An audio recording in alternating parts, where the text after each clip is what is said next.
They are images and sounds familiar to medics around the world right now.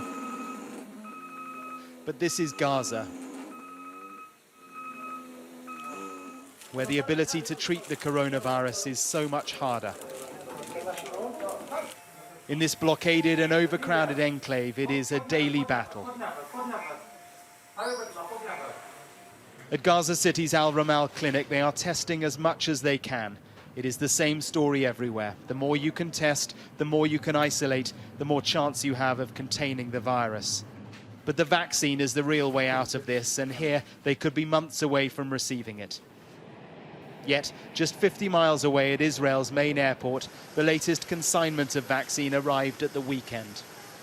The Israeli Prime Minister on hand to receive it. This is the uncomfortable politics of vaccine procurement. Because in Israel, the world's most efficient vaccine program is underway. 20% of the population has already had it. But in the Palestinian territories, the number vaccinated is 0. The Israeli Minister of Health told Sky News it is not up to Israel to provide the vaccine to the Palestinian territories. Why is that? Why are you not helping them? Well, I think that we've been helping our Palestinian neighbors from the very early stages of this crisis, including medical equipment, including medicine, including advice, including supplies. I don't think that there's anyone in this country, whatever his or her views might be, that can imagine that I would take a vaccine from the Israeli citizen and with all the goodwill give it to our neighbors. Israel controls entry to the West Bank and Gaza. As you pass through, the disparity in the quality of every aspect of life is clear. The health system here must rely on United Nations support. Dr. Ali Abed Rabo is the Director of Preventative Health at the Palestinian Ministry of Health. As occupying force, I think and I believe that Israel has the commitment to procure the vaccine for the Palestinian population.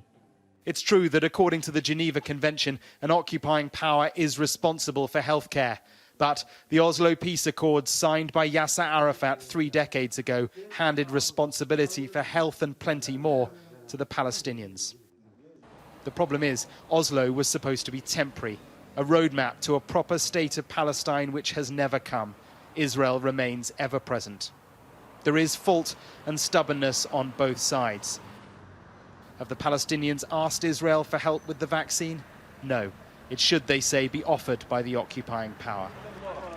Back in Gaza, the funeral of their latest victim. Abdul Karim Shabar was 61 years old.